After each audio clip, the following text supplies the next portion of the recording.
everyone, and welcome back to my channel. I've obviously put a lot of hours into Animal Crossing, and during that time I've tried a lot of different themes. However, there is so many out there, and some of them I love to admire, I love to look at, but they're not for me.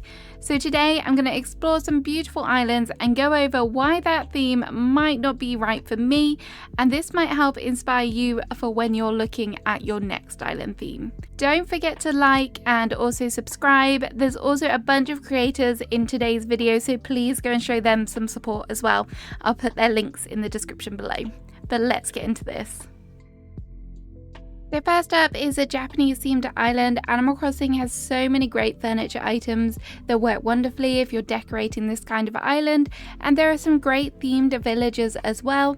There are a lot of different twists you can put on this type of island, including a typical city, a rural Japanese island. I've seen some lovely farm Japanese islands, or like Horrible Gaming has done here, take inspiration from Cherry Blossom Season. This is a stunning island. I absolutely love the Japanese culture, and I do regularly binge watch vlogs about people's lives in Japan, and it's definitely somewhere that is on my travel bucket list someday. Given all of that, you might be thinking, why wouldn't you want to do a Japanese island? Well, there are a couple big reasons, and the first one is that I like to get inspired through my real life experiences and references. My first coastal town that was heavily inspired by my life as a child growing up visiting British coastal towns. My festival island, when I was younger, I went to a lot of festivals, so those are kind of things that I've kind of taken away and then put into my Animal Crossing islands. I know I could just Google Japan, and I'm sure there'll be a whole bunch of different inspirations and ideas, but it's just not the same as having actually been there in person and seen it and then try and take ideas from that.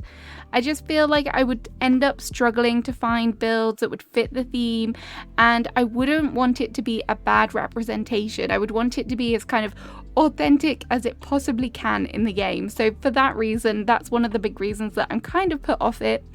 Another reason is that I feel like Japanese islands tend to be very compact, which is kind of like how you see Japanese cities. It's such a small island that there's everything kind of jam-packed into the cities, and a lot of them are definitely more city themed, so having to kind of compete with the very compactness and the city feel is something that I would struggle with so much.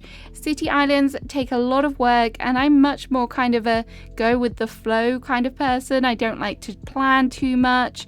So when you're doing city islands, you kind of have to think about the pathing, the large builds, the alleyways. All of it just blows my mind.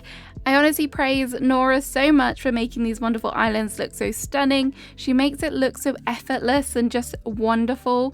I would love to do a Japanese island, honestly I would, but I just don't think I can. I've done two kind of Japanese inspired builds, so I think I might just leave it at that for now. If you want to check out rest of Nora's islands, she's done lots of different Japanese themes and city themes. I highly recommend you go and check out her channel. The next island is horror themed, or even a Halloween themed island to some extent. I've never done a full Halloween island, which I feel is kind of surprising. A lot of people have done them now. This horror themed island has been created by a Clumsy Pumpkin on YouTube, and I love this island because Pumpkin has gone to town with all of the little horror related details, right down to the tiniest drop of blood. All the custom designs are perfect. She has even got missing Shino posters everywhere, which adds some great lore to this island, and she does have a whole backstory if you go and watch her island tour. It's great. I also love the fact that everything has an abandoned feel, slightly rough around the edges. I just think that complements all the horror related activities taking place here. If you're thinking about an island theme, this would be great for someone who wants to challenge themselves, do something different, and embrace a darker side of AC&H, particularly if you are the type of person who likes to make pretty and vibrant builds. But frankly, I'm not brave enough to decorate my island this way. I'm not a fan of horror films, and I don't like things too dark. So you may say I'm too much of a wimp to do this theme, and yes, you would be right, because I probably would give myself nightmares trying to get into a headspace to finish an island of this kind. Up next is one of the most popular themes, or if not one of the most popular, one of the most iconic. I feel like this is just synonymous with Animal Crossing New Horizons, and this is of course Kid Core. Now, before you come for me, I did do a vintage pink take on a kind of kidcore theme, but in the end it didn't really feel all that kidcore, it felt more Barbie. But when I say kidcore in this sense, I mean traditional primary colour, bright themed. And this island is by Lookleth, who you can find on YouTube, and they have executed this theme wonderfully. I'm so jealous, it looks amazing. The main things I love about this theme is how fun it is. You can do so many cool builds, and it's just so vibrant and colourful with all of the different colours. But my main problem with this is it doesn't feel very me. I'm just much more of a muted colour person. I don't really tend to wear bright colours, and my real life house is definitely not decorated brightly. And when I did use bright colours for my festival island, it was kind of painful.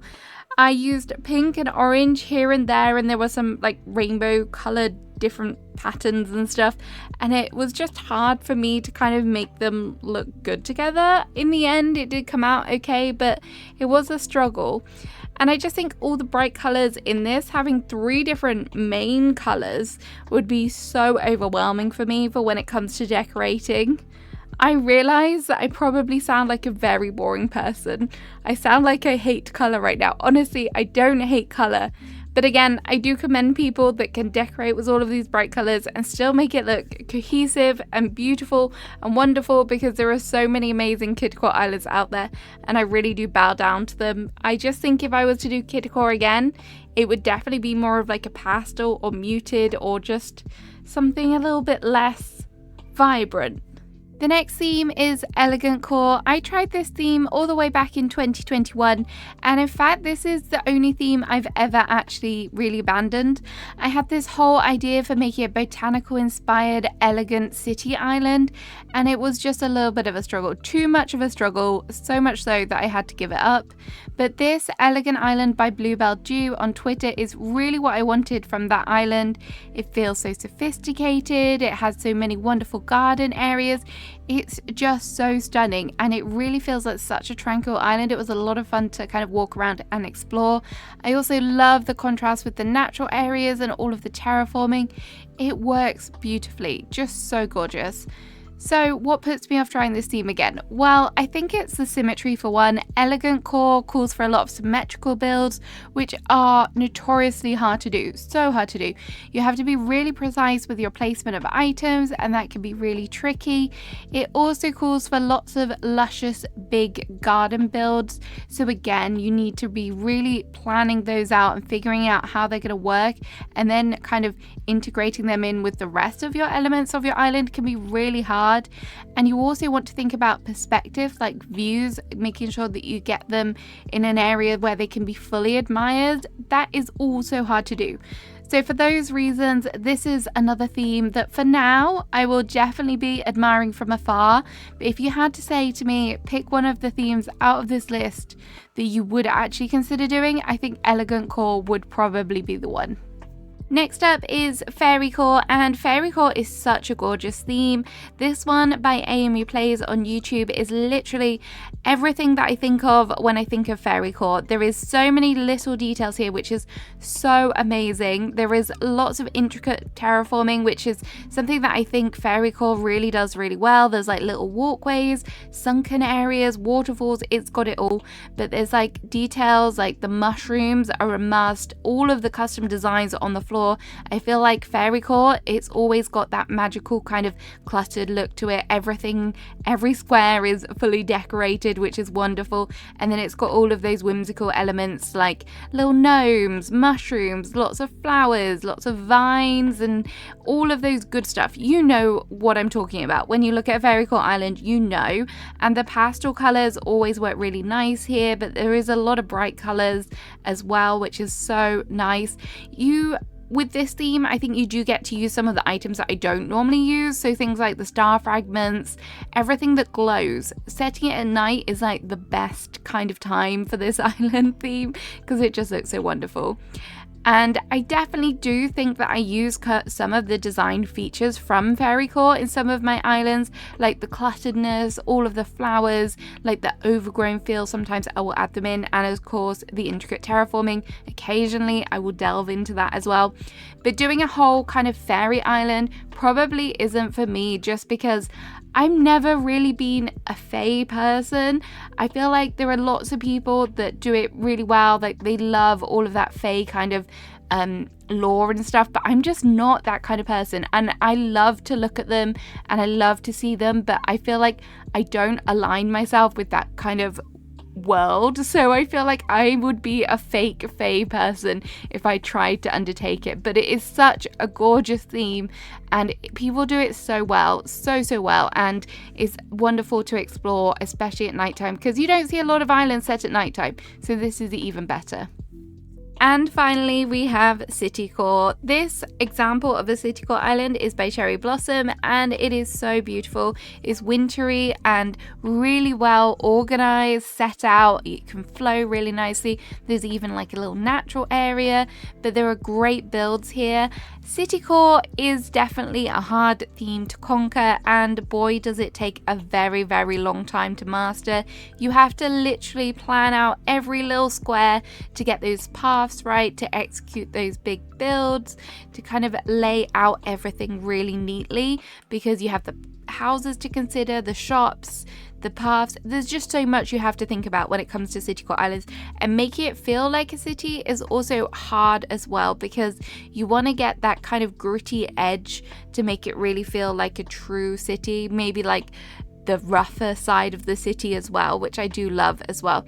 Obviously you can do a few different takes on a city island, and I think there are some interesting ones out there, like for example this one is a winter one, and I think that they do work really well, but I don't think I could really embrace that. I like to make pretty islands, so doing like a grittier, rougher edge city would definitely be really hard for me. It would mean leaving behind the lace cute patterns, and I just don't think I'm ready for that yet.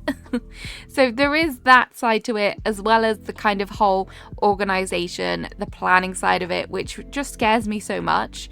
I would say that I'm not totally opposed to doing like a city area on an island. I'm currently going to be working on a British island, and obviously that's definitely going to call for some sort of city area just to represent like London or something. So maybe having like a smaller area for a city kind of feel, a city kind of build on an island would definitely be more up my route, because it's not something that I just don't point blankly want to do, but dedicating a whole island to it, I just think I would get burnt out super quickly. So having a smaller area means that I can still embrace the theme, but not fully. So maybe that's something you might want to consider as well, because dual theme, multi-themed islands are so great.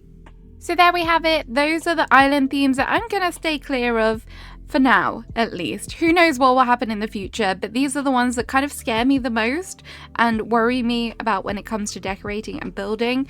Let me know which island themes are not for you. Maybe they're just not quite right what you're looking for in the comments below. But I'll see you again soon with another video. Bye bye!